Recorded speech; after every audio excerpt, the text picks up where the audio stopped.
Historia de las relaciones internacionales. Siglos XVII y XIX.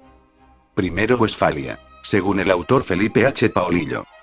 A partir de Westfalia se manifestó una nueva conciencia internacional, fue a partir de esta que los estados aceptaron la coexistencia de varias sociedades políticas bajo los principios de soberanía e igualdad. A lo cual se le apodó como el primer Congreso Internacional. Antecedentes. La Guerra de los 30 años.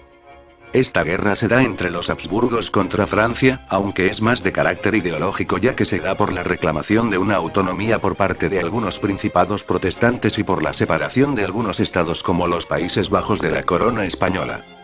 Esta guerra tuvo varias etapas, comenzando por una guerra doméstica entre regiones alemanas.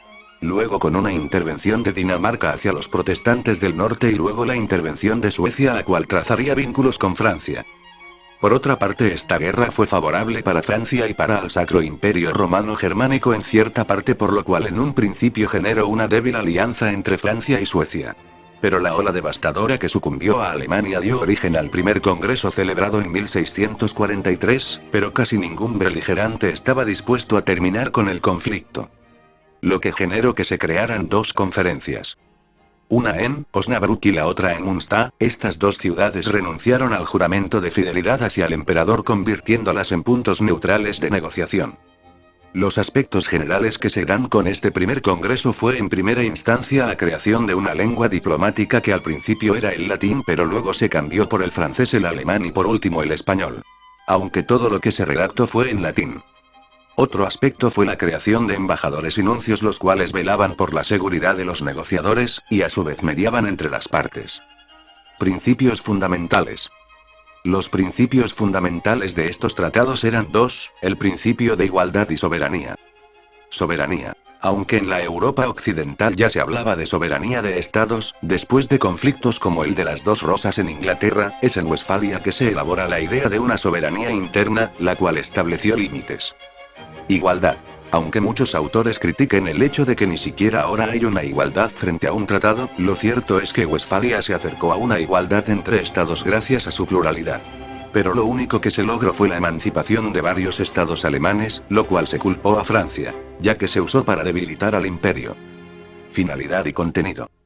Primero, poner fin al largo litigio derivado de la Guerra de los 30 años, y generar estabilidad ya que las partes presentaban cierto cansancio consecuencia de la guerra y un sentimiento recíproco de paz entre las partes. Segundo, equilibrio. Tercero, ajustes territoriales y organizativos. Los Países Bajos se separaron de España.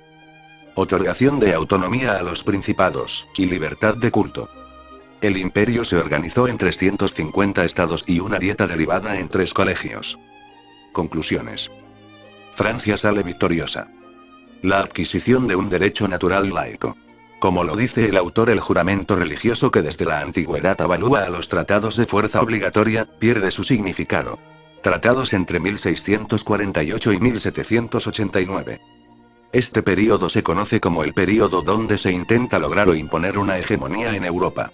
Lo que generó guerras y conflictos, ya que lo pactado en Westfalia no fue satisfactorio para todos los estados.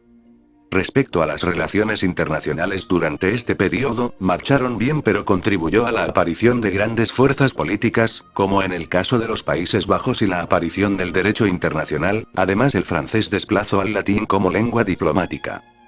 Tratados. El fin de estos tratados fue el de mantener el poder. La Alianza del Rin. Se crea en 1658 por Luis XIV de Francia y Carlos de Suecia, tras no ser nombrado Luis XIV como cabeza del Sacro Imperio Romano Germánico. Liga de Habsburgo se creó en 1689 para hacerle frente a la Alianza del Rin por parte de Imperio y con la participación de ciertos estados como España e Inglaterra, entre otros. Con la polarización causada por estas alianzas, el equilibrio europeo se vio afectado, por lo cual se habla de tratados que den solución a esto, como los tratados de Nimega en 1679 y el de Ryswick en 1691, las cuales buscaron ponerle fin a las guerras de los Países Bajos. Congreso de Utrecht, el cual finaliza la guerra de España e Inglaterra. Tratado de Melag, el cual pone fin a la guerra de Rusia y Suecia. Revolución Francesa y Norteamericana según Vilma Veida.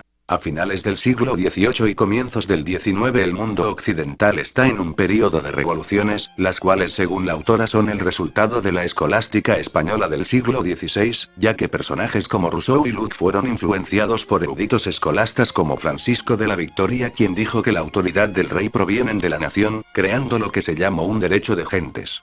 Lo cual se concedía como las bases del derecho internacional. Revolución norteamericana. Tratados.